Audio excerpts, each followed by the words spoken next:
Halo, Halo, selamat malam. selamat malam. Di sini aku bareng temanku.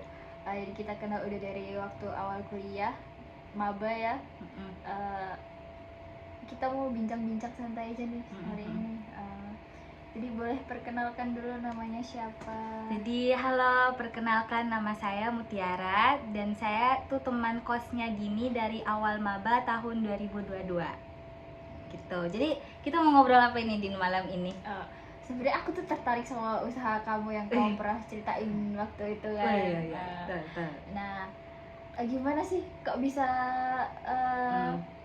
Sukses. mempertahankan usaha itu sampai sekarang? Prinsip-prinsip yang kamu pakai itu yang kayak gimana tuh?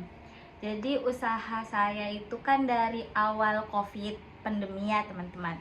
Di situ awalnya tahun 2020 sampai tahun sekarang.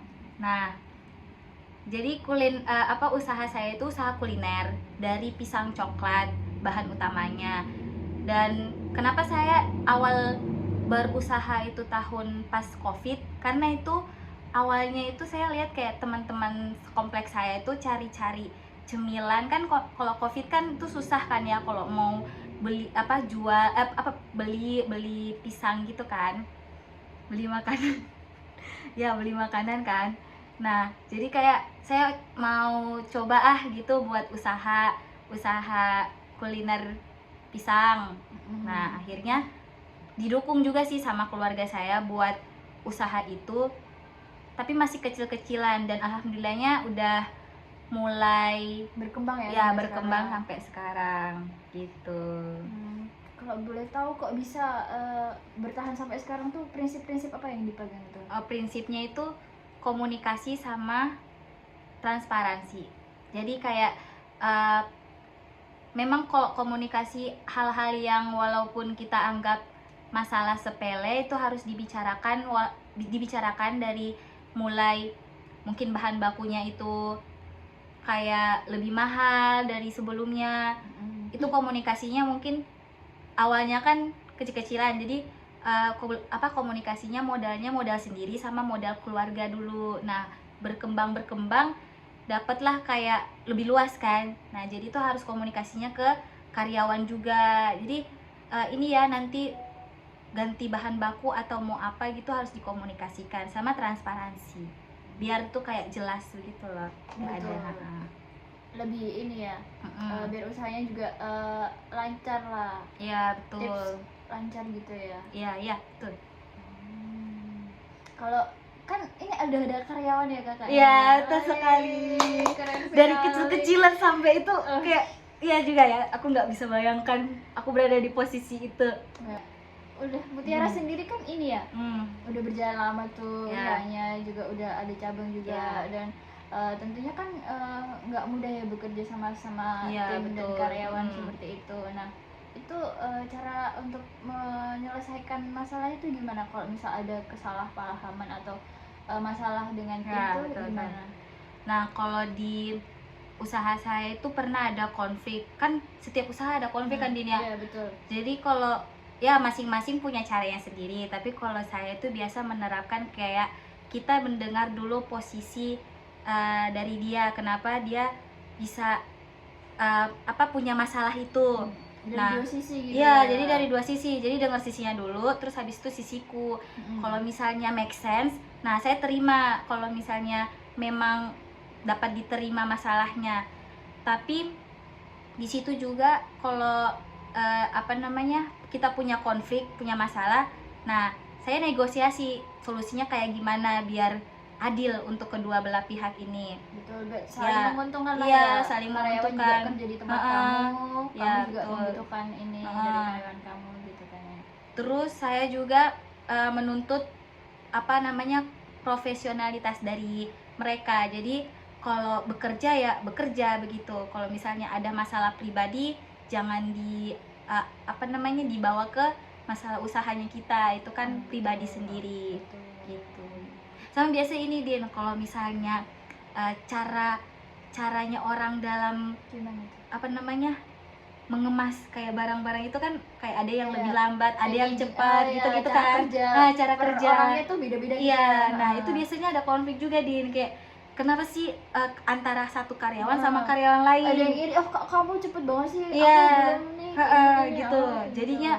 Jadinya tuh aku kumpulin dia.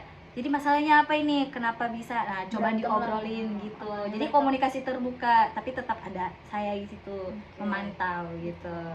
Seperti itu. Mm-mm. Lalu untuk bisa bonding sesama tim tuh gimana? Untuk Solid. untuk mereka solid dan kerjasamanya bagus tuh. Iya. Biasanya gimana tuh? Ada tips and trick atau Ada tersendiri? sih, ada. Jadi gini tipsnya Din.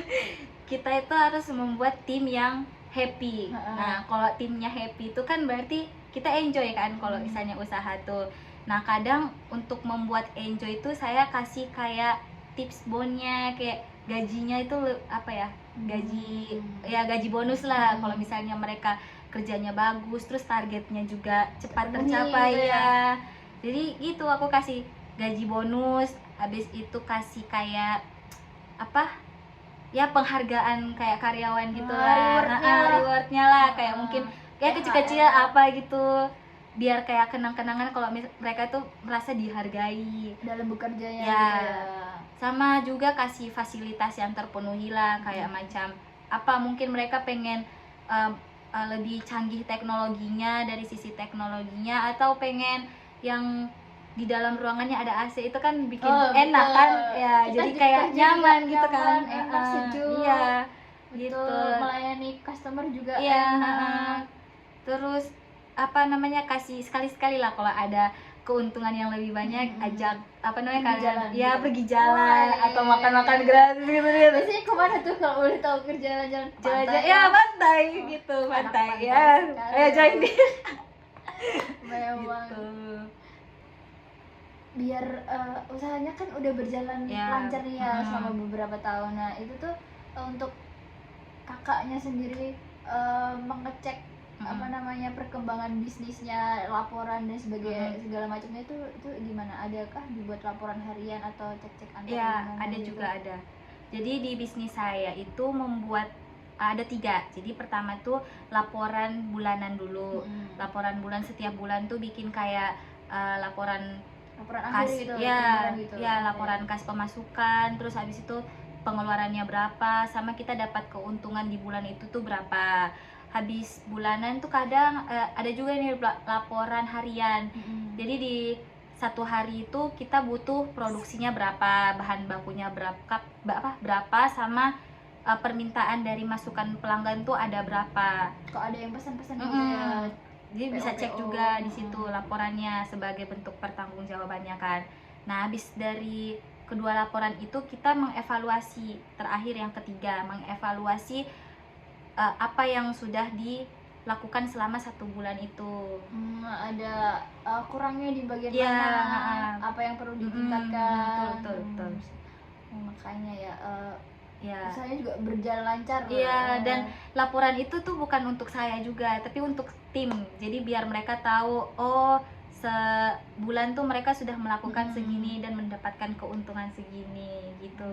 Jadi mungkin kalau bisa sudah target bisa kita dapat kita kasih reward atau apa untuk karyawan yang tadi kakak bilang tuh ke pantai. Iya, jadi mereka kan tahu dari situ kan ya.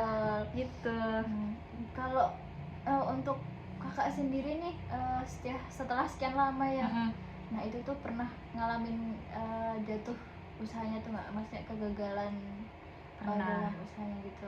Pernah jadi gini ceritanya, itu waktu gagal, dapat gagal kan, itu aku kurang inovasi. Jadi waktu itu kayak awal-awal COVID kan banyak bikin usaha, orang-orang bikin usaha.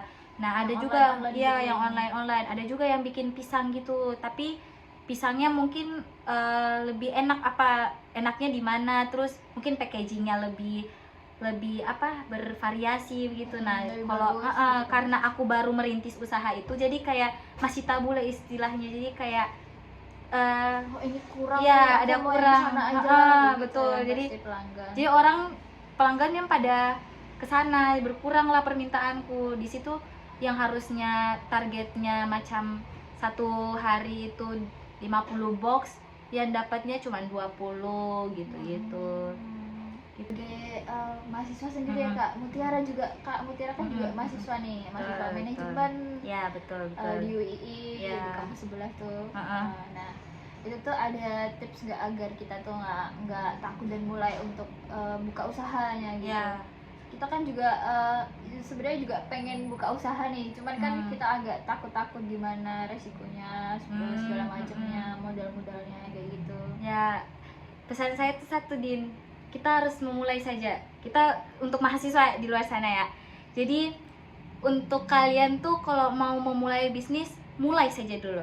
Jadi jangan takut, apapun di depan sana itu masih perkiraan yang belum bisa kita tentukan. Jadi ini sih belajar juga, jangan lupa belajar terus, karena waktu awal-awal kan saya memulai bisnis juga kan belum tahu apa-apa, belum ada inovasi apa-apa. Jadi gagal itu tuh biasa di usaha bisnis. Gagal itu suatu yang kayak ya bumbu penyedap. Jadi jangan takut untuk